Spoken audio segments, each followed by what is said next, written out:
Dive into this. So today we celebrate Palm Sunday.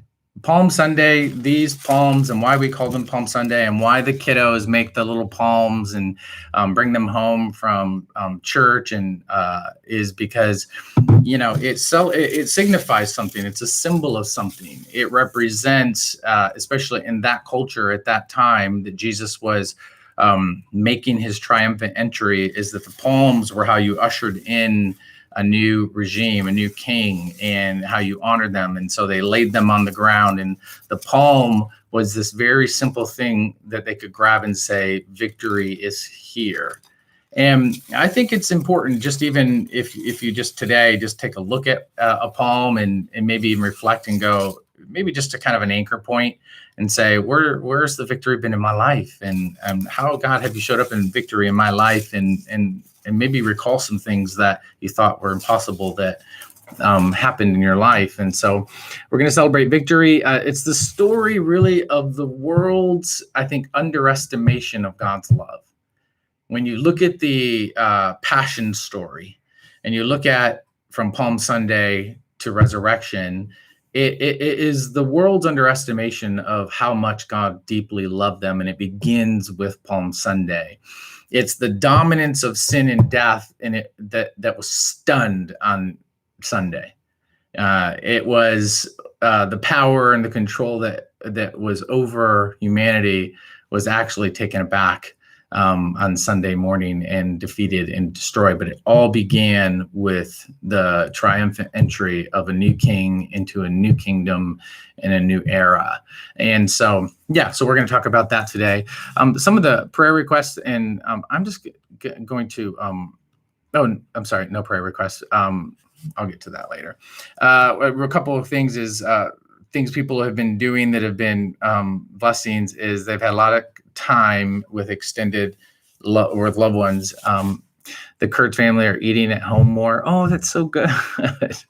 And then the Dulstras in Denver have time to spend to teach my boy how to ride his bike. Whew, that's a good one for little Aggie. And then the Cockles, more cuddle time with the dogs. Well, Corey, I thought you did that like all the time anyway, so less cuddle time for Brian, but more for the dog. I get it. So let's jump into it. I'll get right where I was at here. I titled this message Victory at All Costs, because I don't think victory comes without a sacrifice and a cost. And as we celebrate Jesus's I think his triumphant entry at Palm Sunday, we have to also know that a great cost is coming with that. And he's entering in as king, knowing a great sacrifice is going to have to be made for victory to be won. And my subtitle, the whole direction pretty much of where I'm going is this victory symbol of hope in spite of crushing circumstances. And I thought about this a lot when I was writing this message, and I thought about some of the circumstances that we're in right now, even in spite of crushing circumstances, being able to go, I have victory in spite of what's happening and in spite of what may happen. And, I heard this quote. I thought it was interesting that someone had said, like, and I think we're living in these times right now where it can feel overwhelming and it can feel crushing in a way. And there's so much happening.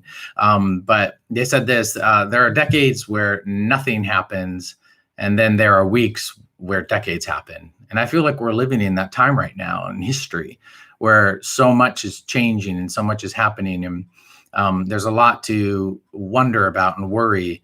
But I think it's important to anchor back to a victory that was won, that is won for eternity, that we are celebrating today. And we're going to put our faith and anchor around that moment and say, we ushered a new king into our life that is above all circumstances and above all things. I love history. And I was reading a story one time, and it was the Battle of Vitkov, and it was 1420. And it was a battle, and it took place in Prague. And it reminds me so much of how underestimated Jesus was, at the dominant power, even of the dominant power of Rome in that day, the religious dominant power in Israel, and then even the greater, the sin dominant power that was crushing humanity. And it reminded me of this, like this. I would never say Jesus is an underdog. I would say the perception was that he was. But it reminded me of like this story, because this battle that took place, because it was a small group of Protestant farmers and community in Prague that were outspoken about at that time what was happening is the suppression of of a corrupt Catholic Church at that time. And they were just speaking out against some of the things that were happening and the things they were saw that was wrongs against the people. And so they sent essentially these crusaders to come, and they sent 150,000 crusaders to come crush that voice. And it's an important story, because in that, it started kind of a movement and a resistance that could be done, that they resisted these 150,000 like soldiers sent by the Catholic Church from that Roman Empire in a way, and with a few farmers and some tools, and it was a huge victory, and underestimated actually by the Roman Catholic Church, and it greatly bothered the Pope at that time, and it started kind of a little bit of a revolution, and that's kind of how I see Jesus, as almost against all odds, even though to God it was already won. But I feel like that's sometimes how it is in our life, and why Palm Sunday is important to celebrate victory, is because they're almost impossible odds that we've experienced, that we see, man, against all odds, God, you did this. And I believe we're going to have a ton of stories when we're all done with this too. I have kind of one main point about Palm Sunday is the kingdom's coronation of its king. That's really what it is. This is when really heaven essentially is saying, our king is here and he is taking his place. He's starting the beginning of his reign and recognized as king. The people, even in a sense, were seeing a king come in, but they maybe saw him differently than the way he was coming, which we'll talk about. But Jesus's ride began a fulfillment of God's promise of freedom. He made so many promises that there's a day coming when he's going to come and he's going to set his people free, and he's going to bring life and life to its fullest. Zechariah, which is a prophet in the Old Testament, and he writes in his writing in the Old Testament in 9:9, rejoice greatly. This is a prophecy of what Jesus is about ready to do on Palm Sunday. Rejoice greatly, O daughter of Zion. Shout aloud, O daughter of Jerusalem. Behold, your king is coming to you. Righteousness. Now listen to the mantle he has. Righteousness and having salvation is he, humble and mounted on a donkey. And so when he comes, right, Jesus asks his disciples there's a certain place to go get this little colt, this little donkey, and bring it so he can have this triumphant ride into Jerusalem on this little mule. And it's kind of an interesting contrast, and I know we maybe said it in service before, is that on the other end, the Roman Empire and Pontius Pilate, who is the overseer of that region, at that same time, he's riding on a giant stallion with a whole platoon of warriors behind him to tell the people, don't get out of line or there's going to be trouble, and I want to show you our might. And Jesus, on the other side of town, is riding in very humbly in a very different way with much more power, which he doesn't need to display, clearly. And so let me read the story to you. The disciples went out and did as Jesus directed them, got him the colt. They brought the donkey and the colt, and they put on them their cloaks. And he sat on them. Their cloaks, sorry. Most of the crowd spread their cloaks on the road, and others cut branches from the trees and spread them on the road. These are the palms that they had cut. And the crowd that went before him and that followed him were shouting, Hosanna to the Son of David. Blessed is he who comes in the name of the Lord. Hosanna in the highest. And he entered Jerusalem. The whole city was stirred up and saying, who is this? And the crowd said, this is the prophet Jesus from Nazareth of Galilee. Now, this is interesting because they don't fully see who he is and exactly what he is doing and what he's going to do. Everybody has pinned their hopes, different hopes on Jesus. Some have pinned the hope that he would lead a revolution. Some have pinned the hope that he would free them from religious bondage. Some would pin the hope that maybe he would just be a big voice for them. But there was so much more happening there. I think sometimes we do the same thing where I have an expectation of what God would do and how he should do it and how I need freedom. And God had something very much different planned. I don't know if you've ever experienced that. But, like what two actions that Jesus takes immediately tells us a lot about what he's coming to do. And it's right after he rides in, verse 12, Jesus entered the temple and he drove out all who sold and bought in the temple. And he overturned the tables of the money changers and the seats of those who sold pigeons. They were monetizing in a very kind of a disgusting way to him sacrifice. And he saw an injustice happening here and really an oppression of the people, making it very difficult for people to be in right standing with God and relationship with God. And this is what he's come to ultimately say, I am going to not abolish religion, but I am coming to fulfill this law. I'm coming to be the one who's going to pay the price that no one can pay. And so in verse 13, he said to them, it is written, my house shall be called a house of prayer, but you make it a den of robbers. And he's going to reclaim God's house and reclaim God's connection with his people. And ultimately, the piety system, the religious system was going to change. So Jesus came immediately as king, and almost like his first act is to make it easy for people to connect with God if they want to, as his children. Verse 14, it goes on to say the very next thing that happens is, and the blind and the lame came to him in the temple, and he healed them. And I think it's interesting that these are the first two things, because this is what we find happening in our own life, is that right relationship with God is made through this sacrifice. And that's his really kind of his first order. And then healing is happening internally with us in connection, basically life to death, death to life, right? We come alive. And verse 15, it says, and when the chief priests and the scribes saw the wonderful things that he did, and the children crying out in the temple, Hosanna to the Son of David, they were indignant. And they said, indignant. And then they said to him, do you hear what these are saying? And Jesus said to them, yes.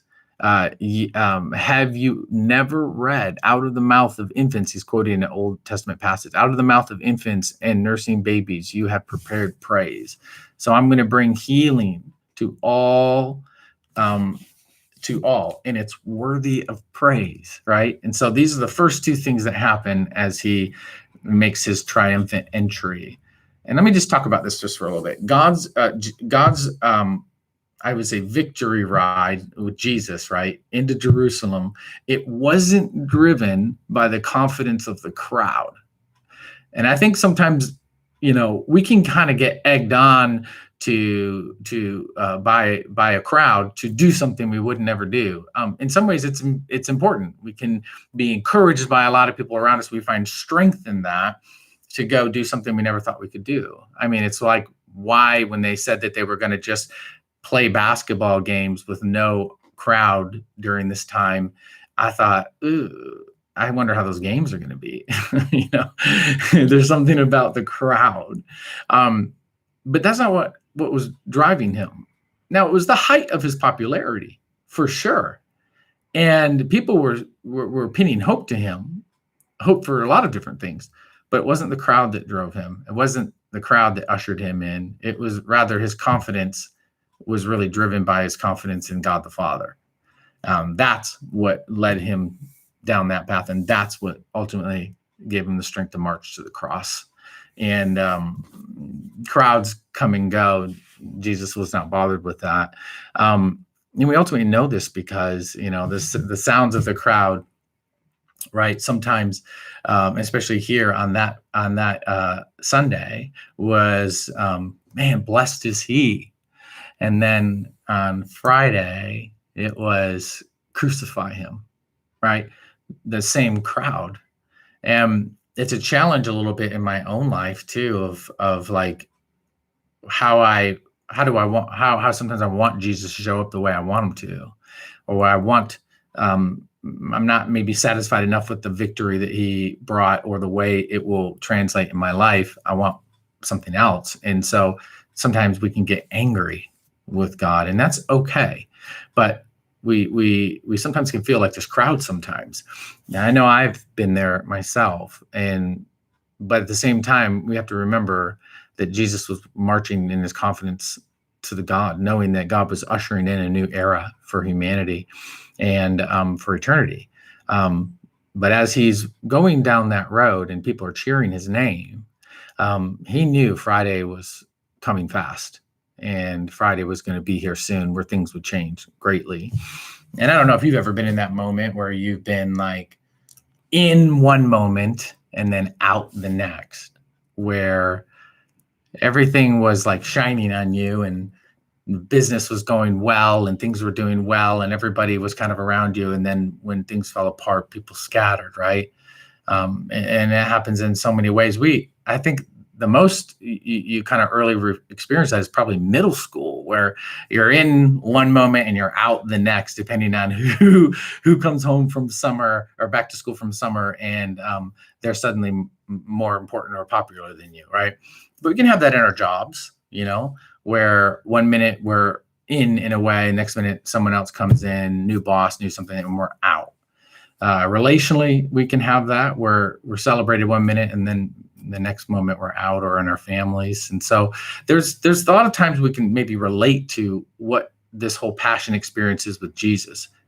A lot of times we've been on that road like Jesus was, and then Friday came and it was very disheartening, but Jesus put his confidence in where he needed to. And I think that's an encouragement maybe for us in times like that, because although people are wonderful and they're great and encouragement's wonderful, but sometimes it comes and goes, and that's where confidence needs to be, where Jesus had his confidence. And I think, like many times in our life, right, we've been counted out. But remember, your Sunday either came or was coming. Your victory was coming, right? Friday would look bad, but Sunday was life-changing. And Friday also was the height of sin's arrogance. I think that Friday, we're talking about Palm Sunday, but Friday, what was coming, it was the arrogance of sin that was on full display on Friday, what we call Good Friday now. And it was the dominance of sin was so confident of its track record that it could squelch or destroy this little Jesus movement. Sin had a long reign and a long track record of being on top. And this little movement was just going to be a nothing in the way. I'll never forget when my old high school, we had a long winning, historic, I would say, in a sense, in the state of Michigan, of a dominant basketball team. I unfortunately wasn't. I played the last year before they won a state championship. I know, don't cry for me. And they won the state championship because I wasn't on the team anymore. So good for them. But after that, I became like a pretty big fan of my old team, right? I went to all the games as an alumni. I was very supportive. I went to road games. I love watching high school basketball. And there was a year in 1999 that I don't know what happened to that team. We had already won a couple state championships. Our coach that year, 1999, was the coach of the year. I think he had been the year prior. They had a lot of victories under their belt, almost undefeated seasons at times. That starting lineup of that year, and this is what reminds me of just the arrogance of sin in the face of Jesus, this small little challenge. And it reminds me of this basketball team that year, although I love all these guys and they're wonderful, but I hate that I'm using them as an example for sin. But that starting lineup, even just then, was like, this is crazy for a small little school that we had. It was a 6'1", 6'3", 6'5", 6'8", and a 7'1" player. 3 of them were D2 players, 2 of them were Division I players, and one of them was a future 6th pick in the LeBron James draft of 2003. So in my head, this is as a basketball fan from my school, the greatest time ever. They were an undefeated team. They were ranked number 1 in the state, and they were nationally ranked. So they were beating teams by 30 points. It was just like a no challenge. It was almost like teams walked out there and gave up when they saw the lineup.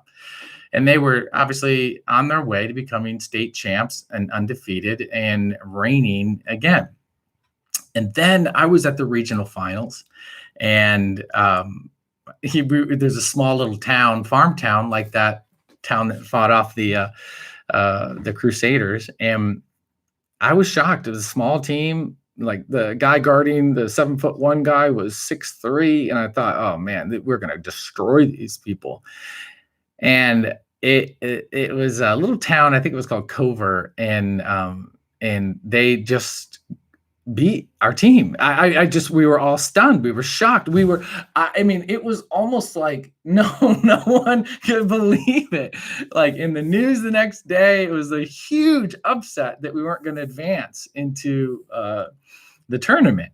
And I just remember just looking at these boys, like they just won the game of a lifetime, and it shocked everyone, and we didn't see it coming. I feel like in a way that is what sin probably experienced in his arrogance, is that Jesus came very differently. Wasn't going to come with the same energy or power or methods of sin. He came a completely different way and humbly. And that ride into Jerusalem really signifies the way that Jesus rules his kingdom. And it's different than how we would, and his confidence wasn't in what we would put our confidence in. But, he changed history, and history forever, in this little movement, in this little moment that now we see billions of people throughout history have given their life to Christ and follow Christ. The interesting thing about history is that we have to remember that it can change in a moment. I think we're experiencing history that will change our country in a way. And we'll look back on it and say that was a moment that changed history. I was reading through all these history-changing moments, like truly changing moments, and I think one of them that stood out to me was penicillin. Penicillin in 1928 was invented by a Scottish scientist, Alexander Fleming, and he just left mold in a cup, and he noticed that the mold was killing this bacteria, and then started kind of looking into that more. And you know how many people are alive because of penicillin? It changed the entire world. Saved, couldn't even count how many lives because of this small little thing that changed the world. I was reading about the invasion of Normandy not long ago, and it is interesting because I didn't quite realize that was a history-changing moment. The war wasn't done. Hitler was spreading his regime and had world domination in mind and oppression. And that day, I didn't know that a million Allied troops showed up that day to take the beaches of Normandy, to storm the French coast, and then into victory. It was a colossal effort to go and win freedom, really ultimately for the world. It changed history as we know it. And I think one of the biggest ones that we experience all the time is the American Revolution, right? It was history changing, 1775 to 1783. And ultimately, it was this developing nation that wanted to be ruled by democracy, taking from the Greeks and taking from the Romans, but also placing in the values of Scripture, and with those combined created the democracy that we have now, right? And the entire world pays attention when the United States has an election. And I don't mean that arrogantly. I mean that is the power of that moment changed the way we see history now. History can change in a moment. And this whole week is about history changing in a moment. When Christ came into your life, your history changed in a moment. And it began a new era, a new direction, a new way. Palm Sunday was really heaven's victory cry. Ultimately, that human history fundamentally was going to change. It was an announcement, if you will, in a way that human history was about ready to change. And so I think that when I look at when I look at God kind of announcing beforehand that victory is coming, I think it's quite fascinating, because to me, it was almost like when I try to relate to it, like, wait, victory was declared before victory was even won on Sunday. And it did remind me a lot of like when Babe Ruth, right? He would point to the area in the stands that he was going to hit a home run, right? It's very, very confident in his ability. And I remember Ali, he would announce, how he was going to win, or sometimes when he was going to win a fight. And I just thought, that's ultimately what I see here is God making a declaration of victory that is going to happen. And it's a promise to the people. I think his ride was definitely signaling victory has been won, but it comes at a great cost. And I think that's the sobering reminder of victory, is that it costs something. And, in our lives, anytime we've experienced victory, it requires sacrifice. It requires hard work. It requires effort. When you become a Christian, I think sometimes people's misconception can be, and I understand, that God is just going to do everything. He's going to make my life wonderful now. But your path is only just begun of fighting for victory. Every step of the way as we go. Dwight D. Eisenhower, who led that effort on Normandy that day that changed the world, he said this, and I like this quote. He said, "There's no victory at bargain basement prices." It doesn't come easy. And I think for a lot of us who have struggled and found victory, it didn't come easy. But God promised us that we could anchor into him in these times and hard times. We could anchor into him when we're striving for victory, when the circumstances seem crushing. We can anchor to him, and we can have that same confidence in him that marched Christ to the cross against all odds to win victory for us. And that same spirit is inside of us, as that was displayed throughout this process with him. And so today is all about celebrating the coming Sunday.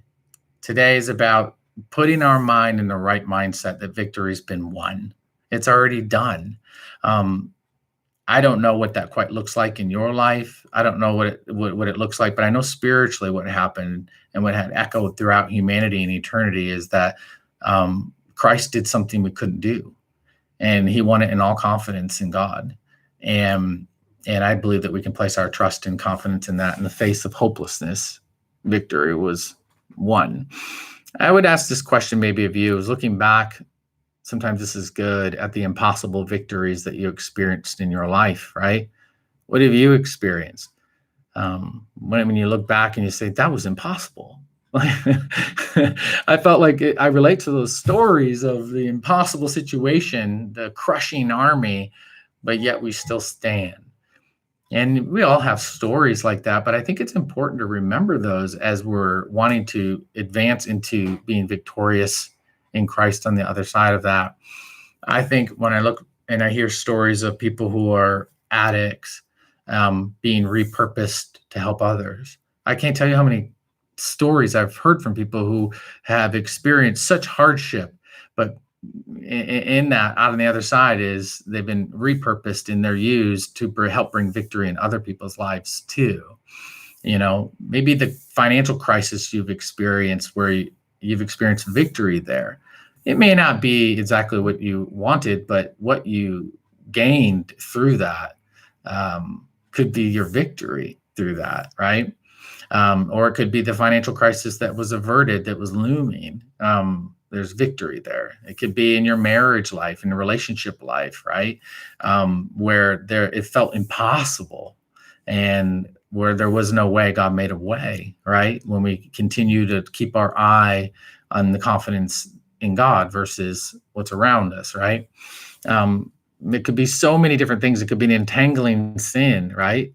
that has been vanquished from you, that it was defeated, that it was a habit that was eventually, through the strength and following God's leading, was put out of your life, that was destroying your life. You look at that and you can celebrate and go, there was a major victory, one that changed the course of my life. That's the kind of thing that these little palm branches, in a way, represent. Victory that Christ gave and won for every one of us, right? It could be, too, I think about this in youth ministry, it was a constant prayer of parents of praying for their prodigal child to come home. And that's, I can't imagine anything more heartbreaking than that. But trusting that one day that child will be who God has made them to be and lean into what they have learned at home. And one day they'll be able to celebrate the victory of that. I know so many of you in the church, I've heard so many stories. I mean, I'm not trying to out this person right now, but I love him so much, I got to do it. Is even a guy like Haley's husband who baked the cookies, Chad. I mean, I love this guy. He is a guy I really identify with. He kind of was a wild boy. And his parents, I know, were just hoping and praying that he would just lean into what he was taught. And it's so interesting when I talk to him, because one of the first conversations, as they've hosted a community group, was like, if my friends could have only seen me now, they wouldn't believe what's happened. And that was a victory for his mom and dad. And I can't imagine a greater thing to celebrate, right? And that was the way my parents in my life were. As I came to Christ, everyone was just like, what happened here? But there was a victory in my life, and that I'm grateful for. And I think, like your story, just remember this as you're seeking God's, I think, victory in your life, is if you can always ground this around the story of what Jesus did. Is, the interesting thing about the disciples is Jesus never brought them out of their context. He just developed them in their context. He never removed all harm from their way. He gave them strength in the midst of harm, just like he did. And so, victory isn't removing us from our situation, but really rather what God does is he brings beauty to the mess. And if you're listening and you're going, yeah, no, I've experienced that. I'm maybe in a mess right now. God's not going to want to just remove you from that. He's going to want to grow something beautiful there that can display his glory in the midst of maybe even your circumstance or even the mess that you're in. That's what he does. I was reading the story of this little girl who was walking through a garden, and she had found the most beautiful flower, and she looked at it and she saw dirt all around the bottom, and she had pulled the flower up out of the dirt and had a dirt clump on the bottom. She brought it home, she washed it all off, and then she put it in a little vase with water, because she thought the dirt doesn't belong on something so beautiful. It should be in something nice and clean and perfect. And then the flower died, and the gardener had seen this, and he said, "What did you do to my flower?" "I purposely planted it in that soil because I wanted something beautiful to grow, because that soil was ready for something beautiful to grow." And I think that's kind of how we think of our life sometimes. God, if you get me out of this mess, if you just take me out of this context, then I'll have victory. But victory is actually born and won in the very situation that you're in. It's a matter of trust that God's going to do something better than you could ever think or do. And I'll kind of start closing here for a second, because I know this has been a little long, but I think we have to remember that Jesus's, ride in to Jerusalem was the day that victory was announced, that the regime of sin and death was done. And it was his proclamation. And that hope for the hearts of humanity was here, and that the captives were coming home, that the POWs were being rescued, if you will, the prisoners of war. I remember watching Rambo 2, and I don't think I can do a sermon without maybe mentioning something ridiculous, but Rambo 2 was a great movie. I loved it as a kid. The interesting thing about Rambo 2, if you've ever seen it, if you haven't seen it, don't watch it. But it was an interesting thing because Sylvester Stallone, Rambo, was taken captive, and he was a POW. But the fascinating thing about the story is that, and maybe this is very egotistical, but Rambo didn't get rescued. Rambo rescued himself from POW camp, which is pretty fascinating that he's that awesome, that he literally saved himself from being captive. And, I think that's kind of how sometimes people approach religion, is that I'll save myself through it if I act this way, and I'll get victory if I just do these right things, and I'll be right when I do these things. I'll save myself, essentially. And I can't say I haven't been there at times, but the victory that Jesus won for us, you couldn't have won. It was impossible for you, and he did it. And I think that in this time, it's important to remember that this great sacrifice was made for you on Friday, but he brought life to you on Sunday, and he resurrected you and gave you something that you could never have, which was freedom and a fullness of life that we should appreciate every single day.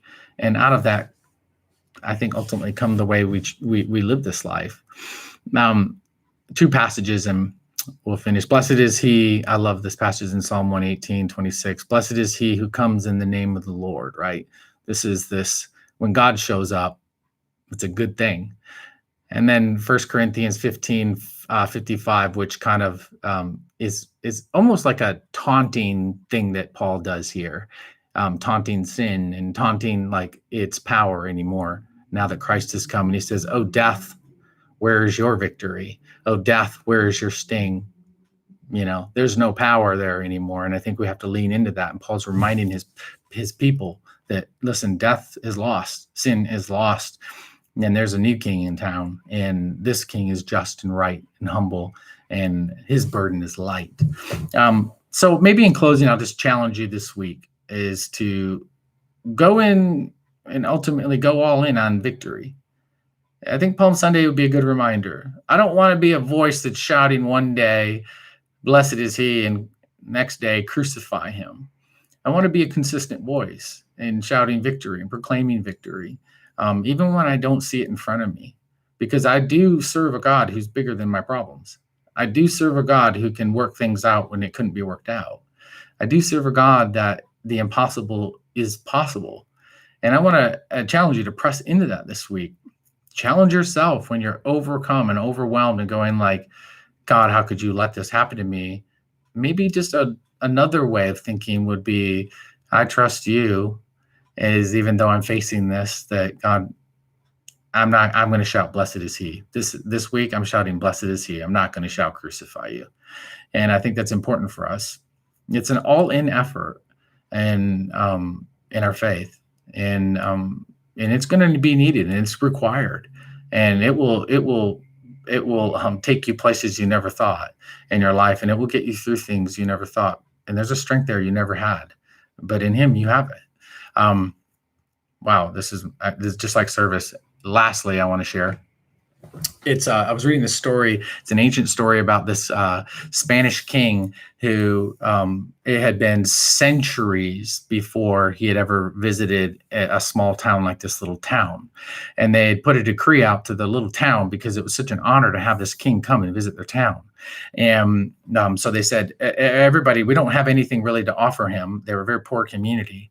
But they said that they were very much a wine community. They could make their own wine. And so they said, "Bring each one of you just a cup of your best wine at home and bring it. And then we'll pour it all into a vat, and it'll all mix together. And we'll make this great wine for the king to sample and to show him honor." And what happened was, it's interesting because the story goes is that every person thought about their poverty and their lack and thought like, well, and nobody was on the same page. Nobody knew each other was doing this, but they all decided to, well, if there's wine in there, if I just put a cup of water in there, I can save my wine because we need it, and I can, it won't dilute the wine too much, but others are going to put wine in. And what happened is the entire community filled the entire vat with water because they were all thinking the same thing, but thought each other was bringing wine. The king came and tasted it and literally just drank water, and it became a huge disgrace to that community. And it's just that reminder of like, wait, I want to be all in on my faith. I don't want to be blessed in one moment and crucify him the next, whatever works out for me, whatever circumstance I feel like I need to bend to. It's no matter what. I'm coming with my all. And I think we need that, especially in times like this. I'm coming with my all. I'm going to trust you, God. I'm going to honor you. I'm going to glorify you. Use me, like what Haley said, use me and how I can to help. And it's an all-in effort as believers. I want to encourage you to do the same thing. And so thanks for listening to me so long. I really appreciate it. I miss talking this long and having point after point in my closing. I just do. While you're all checking your clocks and wondering when lunch is going to be done. But anyways, thank you guys. I want to pray, and then I just want to read some of your guys' comments so you can jump off if you want. But God, we just thank you for victory today. And God, I know there's a lot of us who are listening or watching this and going, I haven't seen that in a long time. But God, I ask that you encourage them and maybe stir their memory of your presence in their life. And even if it's a small little victory, God, it's one to hang on to. And God, some of us who are overwhelmed right now by crushing circumstances, but like Jesus, he could have been overwhelmed by crushing circumstances that we never would face like he did. But we have that same confidence, God. Help us have that same confidence in you and your strength and your ability and your divine love, that you'll make a way where there's no way. And we just want to trust you in that, God. Bring peace where there's a storm, God. Bring calm when things are wavy, God, and out of control, into our hearts. And God, help us be an example of your peace to others around us, as others need to maybe glean from that. And maybe, God, the very peace that surpasses all understanding that you have, because you're confident in who you are. God, help us be confident in who you are, God, too, and who we are in you. We love you, God. You've always loved your children throughout history, and you haven't stopped today. So, God, we declare victory today, and we celebrate the coronation of our King, of who we follow, and we are part of his kingdom. In Jesus' name, amen. Thank you, guys. I hope you guys have a great Sunday and enjoy your time with your family. Take a look at a palm or grab a palm and remind yourself that victory is yours. And so, yeah, I'll see you guys midweek.